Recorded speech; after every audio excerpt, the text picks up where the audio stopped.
Warning out for this afternoon for extreme fire danger. Very low relative humidity and strong west winds gusting around 40 to 45 miles per hour. Very warm temperatures in the mid-60s, a sunny to mostly sunny sky. Clouds will increase in the overnight. Winds will still be a bit on the gusty side and morning lows in the upper 30s.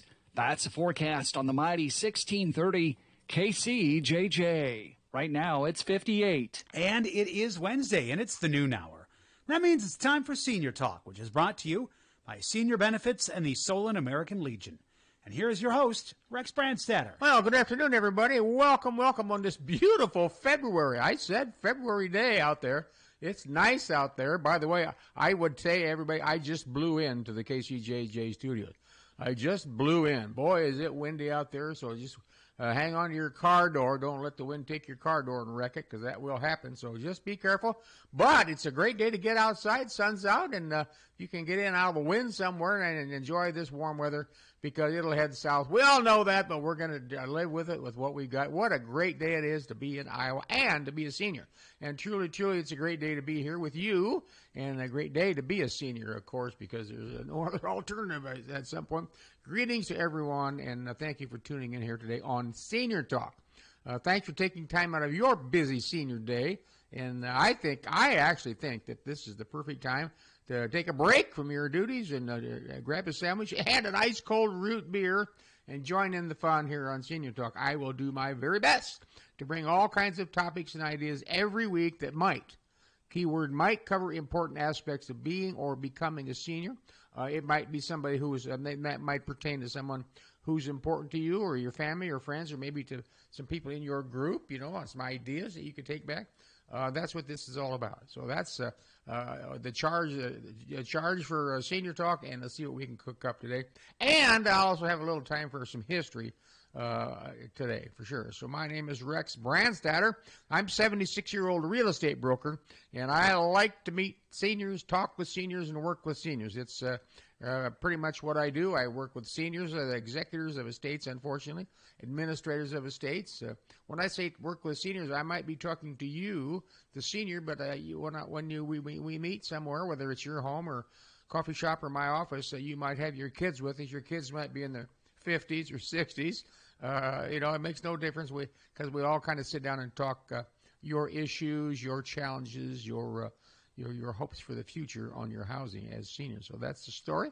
I work with banks. I work with CPAs, accountants, trust departments, and banks call me. Attorneys call me all the time and see what we can cook up. So hopefully there's no expediency in needing to sell or move, unless of course there's been someone has passed away and now the Mr. Smith is alone and wants to sell his house, or vice versa. It's best just to sit down and talk about things, because you don't want to get in a hurry to do things like that if you can avoid. So you can call me on my senior line, which is available at 319-330-5534. 330-5534, and lots of people call it, and we have a lot of discussions, and we meet, talk about things, and I provide information to them on things that we might have talked about here on Senior Talk. Well, I just got done, matter of fact, showing a house, not to a senior, but to a man I just met and his family from Chicago, and I was on Lou Kirk Avenue.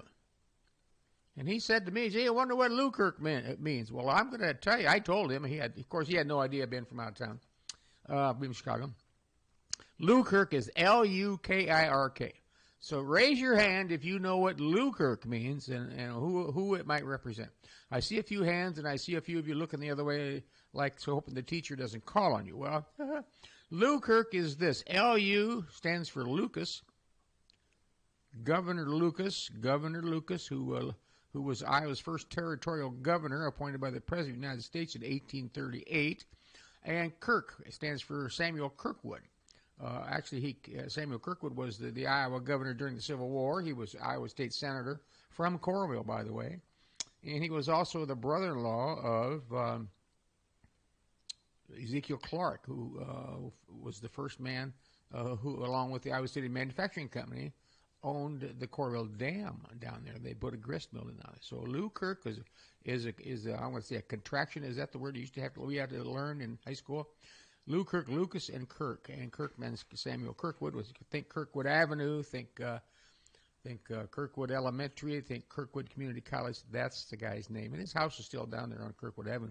Kirkwood and Summit on the south side, just a little bit east. All right. Well, you know something? We have made it to mid-February. And the weather is great. Knock on wood. But look out, of course. We all know that. So anything we've got like this, we're going to take. I think I read that and heard that Tommy was at an Iowa home baseball game last night. Iowa home baseball game. Let me say that again. A home baseball game. And the Hawkeyes pounded out 34 runs, I think. I was there the last time. I think we beat Purdue. We pounded out 31 runs 2 or 3 years ago. So they're hot. We'll see what happens. They beat one of the Wisconsin State school college system teams over there. So more power to them. All those guys from up in Wisconsin got to play a game outdoors in February, and so did the Hawkeyes. So way to go. By the way, this is the last year for the seating and the stands at Banks Field over the Iowa baseball field. As soon as the season's over this spring, they're going to tear down the stands and redo a whole bunch of stuff, new lighting, all kinds of stuff. So more power to them. It's going to be a great project. So.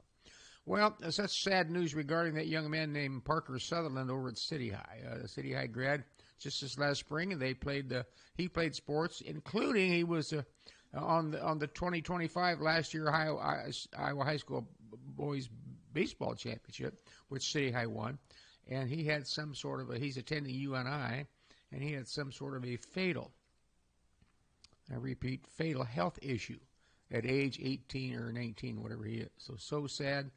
That plays into my cards here of you never know.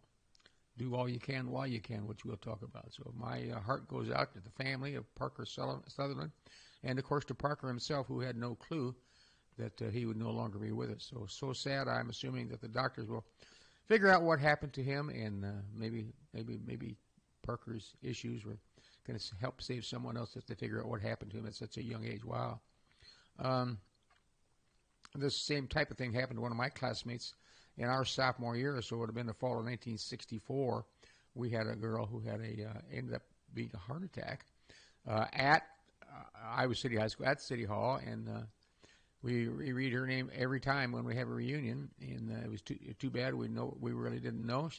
We were all just kind of getting to know her our sophomore year, and then she was gone. So not good, and she just basically up and passed away, kind of like Parker did. So it does happen for sure. So. Well, it makes you kind of wonder about your own and my own future, doesn't it? It really does. So we're going to talk about some things here. We're going to step on some toes here today. Hope you get radio tuned up. We're going to step on some of your healthy toes. We're going to figure some things out here. Well, 58 million Americans are age 65 and older. 58 million.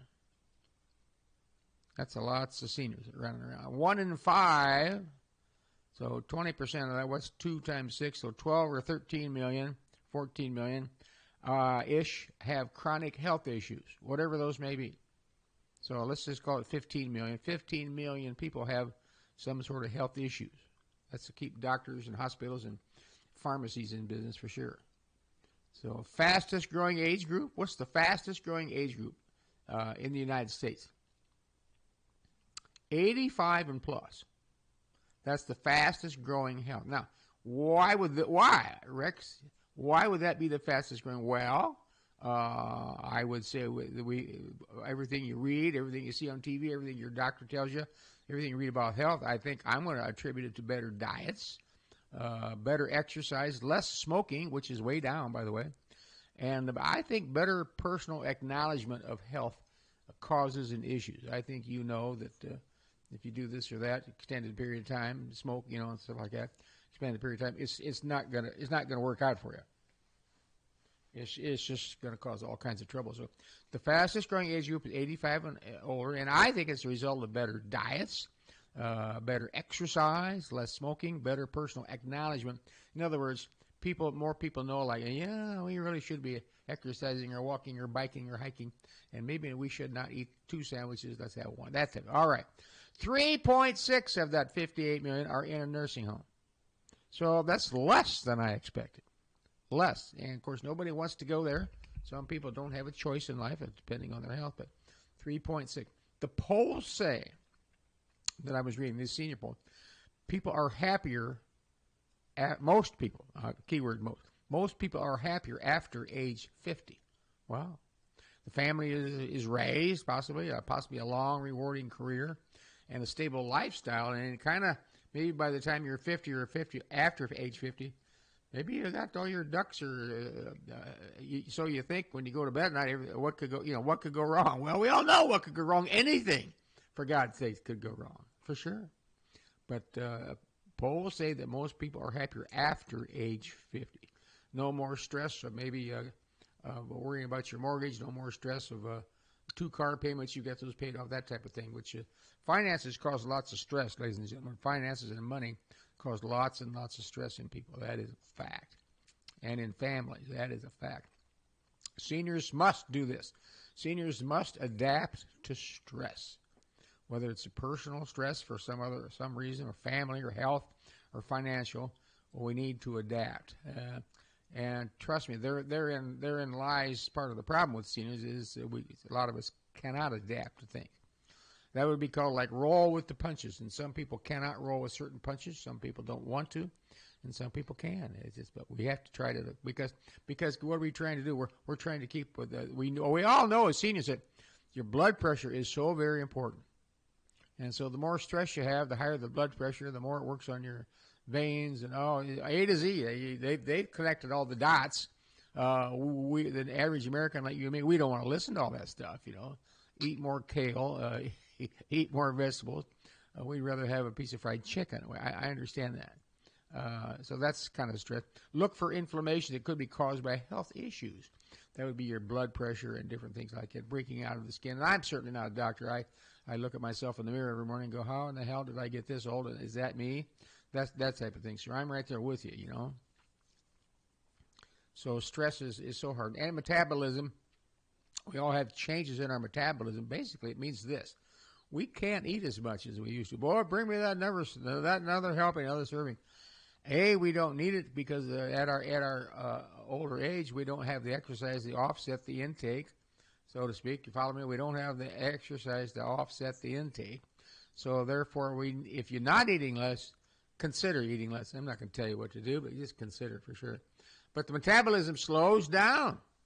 Metabolism won't work as fast to turn certain things back into so it's removed type of thing. It just doesn't work that fast. So it's time to cut back for sure. Cut back. I have a little saying. It's called WMEL. WMEL. It's on my desk. It's called walk more, eat less. Walk more, eat less. WMEL. All right. Pay huge attention. Now, this is what things people don't do. And here's the reason why these things are not covered very well in Medicare. Listen to this.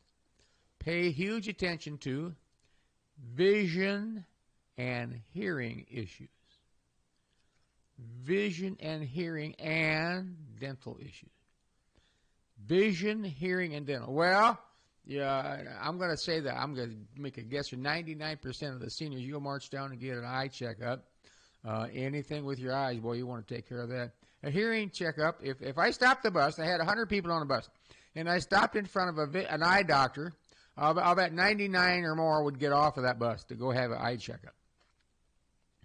Now we load the bus up and drive around the back, and the guy changes the sign. He's no longer an eye doctor. He's a hearing doctor. And I'll bet you less than half will get off the bus. I can hear, no problem. Your wife's going to be there pushing you out the door. Get in there, Fred, and have that hearing test. You haven't heard me for 14 years. I'm okay. Everything's fine. Well, in truth, it's not. And your hearing, it can cause lots and lots of health problems. They have tied these. I didn't make this up. They've tied poor hearing to lots of dementia. Oh, absolutely. So, and then, of course, the dental. The dental is everybody's more personal than everybody else, and you need to go see your dentist. A lot of people don't because the dentist can do what? They can give you a shot. Nobody wants that, for God's sake. At my dentist, who now retired, he had a thing about I'd be sitting in that chair, and he had this all the time. Well, forever when I went there, and it said this: there's nothing a dentist can do which will overcome what the patient will not do. You get that? There's nothing any dentist can do that will overcome what the patient will not do. So the dentist says, Rex, you big dope, you should be flossing every day, which I have been for 25 years. Every day floss, because he told me to. And he said, you want to save these teeth? Or he says, you want me to take them all out, put in some different choppers for us? I said, no, I don't want that. Now, if you have to do that, I'm not picking on anybody who's had that done. But these things, the vision, hearing, and dental. And guess what? Three afflictions that are not covered very well in Medicare. Vision, hearing, and dental. Very, very limited. So we'll check these. Check A, if you're going to go have a dental checkup, you might want to check what you can get for visits, excuse me, through Medicare and through your gap insurance, pardon me, and through, if you're on a health plan. If you're on a health plan, check that out for sure. And I have that covered because we can send in a receipt. We go to the dentist's office and we get a receipt, we send it in, and we get covered. All right. And here's one that became very, very important at the Brandstatter house. Bone density screening. Bone density screening. And here's the reason why. 2 years ago, almost 3 years ago, my wife tripped getting out of the shower. It's just a one-person shower, and you push the doors back, roll the door back, and there's the lip there, the 2 or 3 inch lip that's designed to keep the water in. Of course, it does. But she's been out of that shower 8 million times. But when she got out of the shower that one morning, she tripped. And we have handles on there and things like that, but it just didn't work. She tripped and she broke her leg. And so after calling 911, we got an ambulance ride. I was going to say free ambulance ride, but it wasn't free. In the end, it wasn't free. She got our ambulance ride to, actually, she got an ambulance ride to what's now, well, it was Mercy Hospital. And she broke her leg down above her gas pedal foot, broke her ankle down there, and they called it fib, broke the tibia and the fibula. And they took x-rays at Mercy, and they came out and said, we can't handle that here. You're going to go across the river. So she got another ambulance ride over to UIHC. Well, they did some other testing, too. They did bone density testing. Moral of the story. They did some bone density testing. And they said on this chart, and I don't remember exactly what the chart was, but I'm going to say it was like 1 to 80 or something like that. I don't think it was 1 to 100. But they said, you have a 5. And I thought, well, that's not good.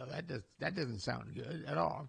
And so they said, you've got to get started on some more calcium in your system here. So they brought in another young lady who was expert in that type of thing. They laid out a plan for my wife. So she got some sort of a series of shots, which she had to agree to, which Medicare paid for, by the way. And I think they were $2,000-$3,000 a shot. I didn't care. Whatever the doctor said. And so that she needed that. And then the doctor said, you need to do this on a daily basis. You need to get more on a daily basis. So like what? Well, the best things that they gave her a list of things. And the best 2 things that she took advantage of to get that calcium in her body was yogurt and cottage cheese.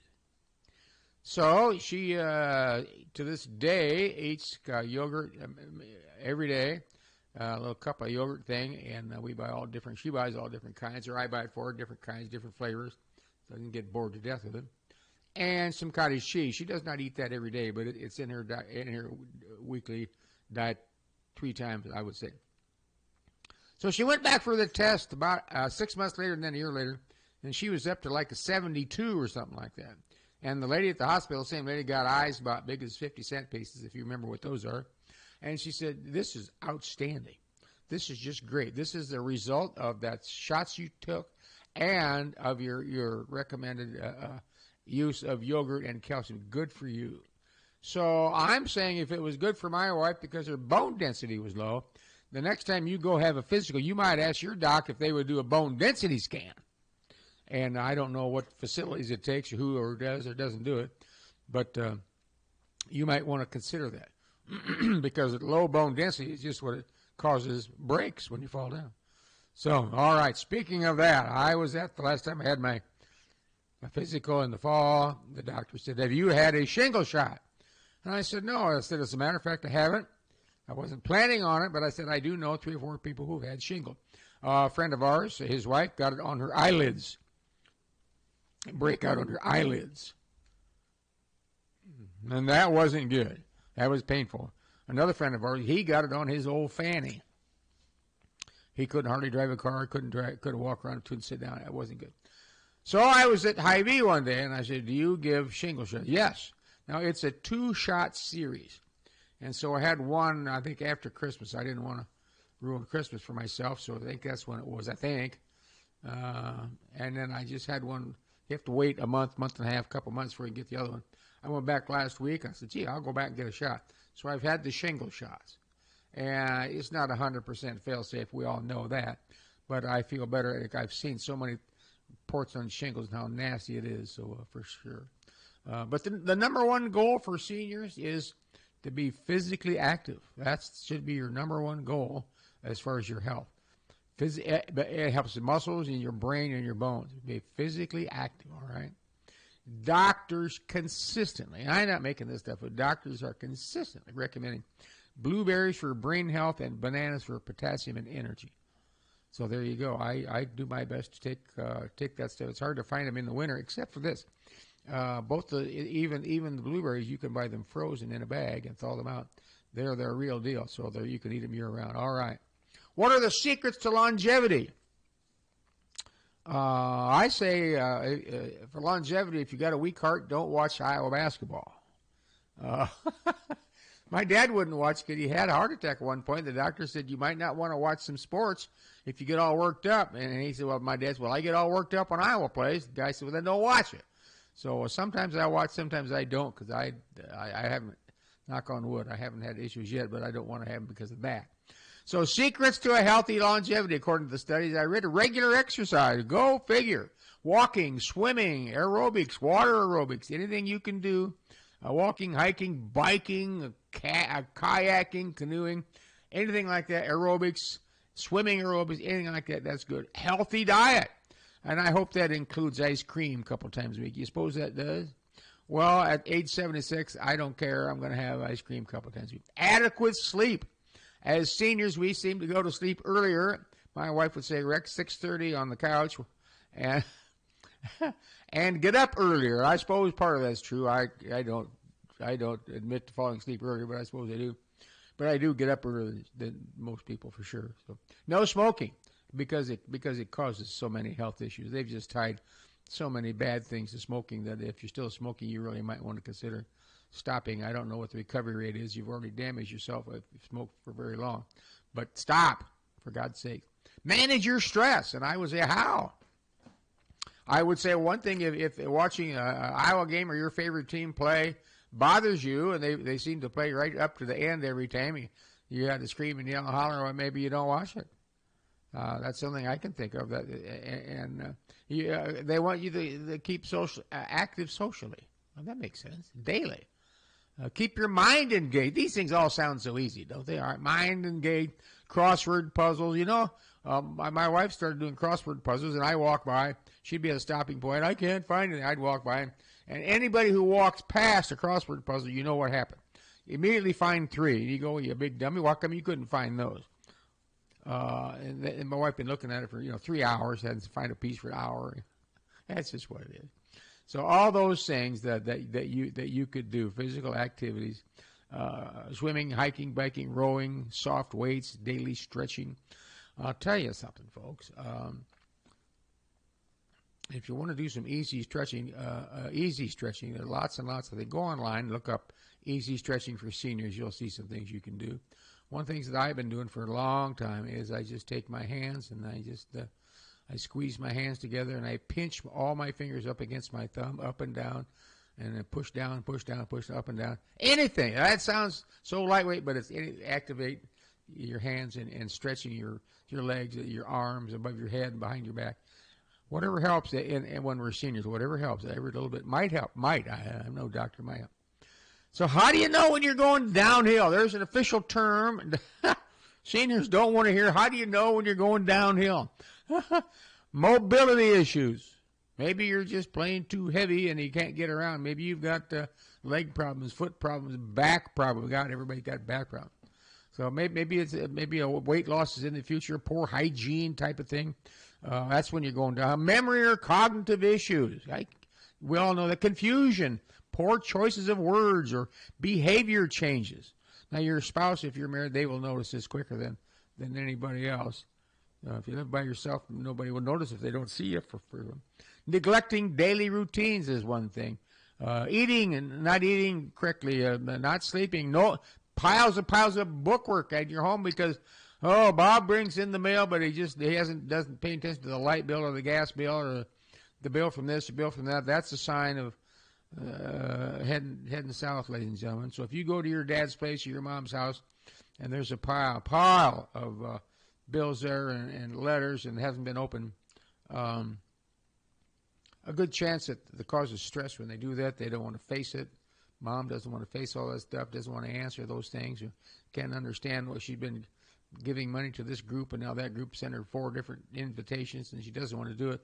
They don't disappoint the ASPCA they've been giving money to, but they shouldn't be doing it anymore. All those things you can tell by walking into a senior's house. We went to my mom many times, opened up that refrigerator, and there'd be 47 half jars of pickles, 13 little bitty jars of ketchup.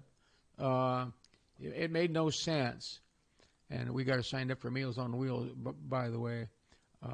So you need to, if you're working with, if you are the senior, you won't pay attention to me because you understand it, but you don't want to seek help.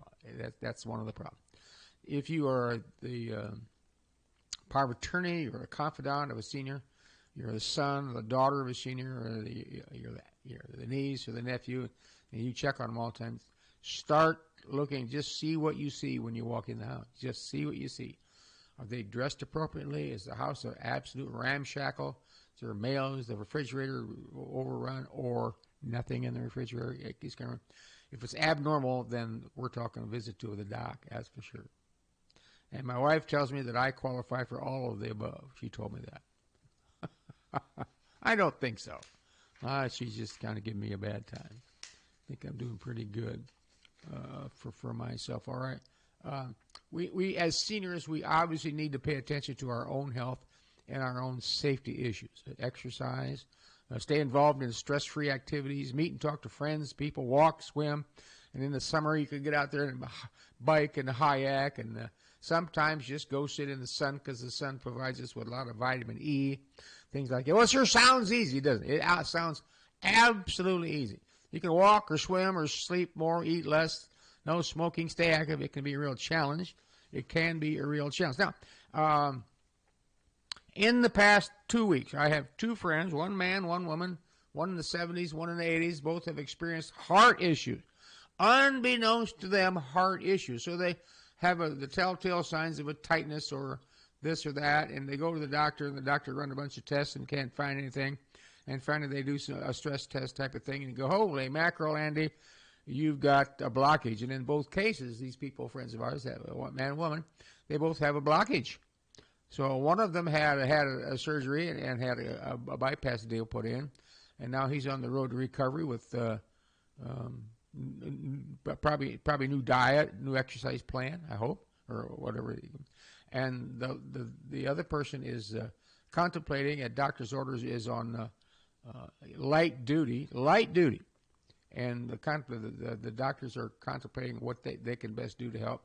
And it won't be easy. And anytime they're doing heart issues, where it's just it's not like working on your toe. So just be careful. Well, I want to talk to you a little bit here today about an important building in Iowa City, and I want you to drive past this if you like history a little bit. And this house is on the southwest corner of Brown and Gilbert. We talked about last week. I said I'd talk this week. The southwest corner of Brown and Gilbert. It was the first hotel in Iowa City, 1839. In 1839, men of the Johnson County Claim Association, that was before we were a county, by the way, of the Johnson County Claimants met at the Allen's Tavern at this location, southwest corner of Brown and Gilbert.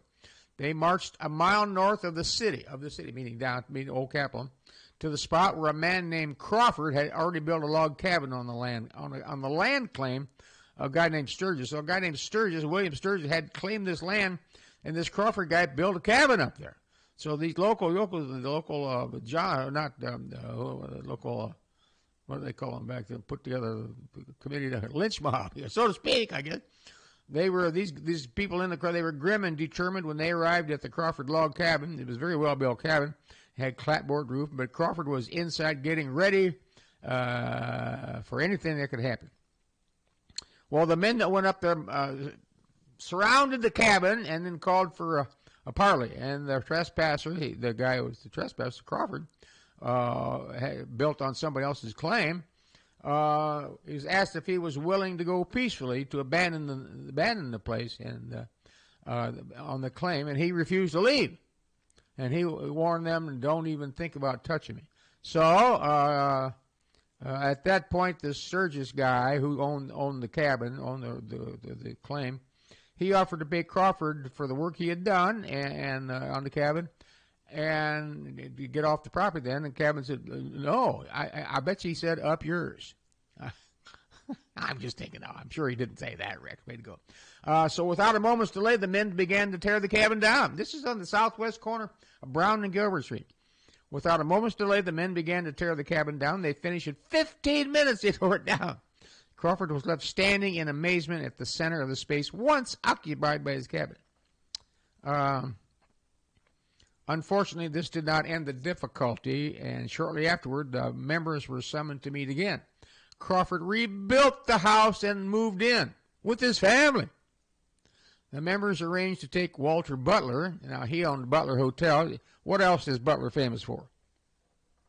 Well, Butler Bridge. As you go north on Dubuque Street, go across the interstate and go down the hill across that river, that's Butler Bridge for Walter Butler. Yeah, he's in on this thing. And he owned a hotel downtown. And so the members arranged with Walter Butler to take care of the family, of the people they're chasing out. And they sent a team up there to bring him down to the hotel. The committee appointed by the association to do this met Crawford and found him in a more humble state of mind. And he was now willing to settle the matter with the owner of the claim. All the guys disappeared, going quietly to their homes. Crawford later tried to bring some of the leaders of the Johnson County Claim Association to trial for damages, but he was unable. Get this. Here's the law. Here's the law back then. The justice. He was unable to find a judge, a lawyer, or jurors who were not members of the group. Everybody in the lynch mob was a member of the group. He couldn't find the judge was there, and then the attorney was in there, and the jurors, all his buddies were in there. All right. So I want you to drive up there. When you get there, it's a brown building on the corner. It's a rental property. Interesting thing. The cabin was the first hotel in Iowa City, and it was built there in February 1839, this month, 1839. In the June of the same year, 1 month after the site, the new capital was selected in Iowa City. So this is like right at the beginning, for God's sake. Wow. Isn't that something? That corner is, it was the middle, in the 1850s, Alliance, the Clinton and Iowa Central Railroad went through there and was graded as far as Iowa City and went through the backyard of that tavern. It became a hotel and a tavern. Isn't that something?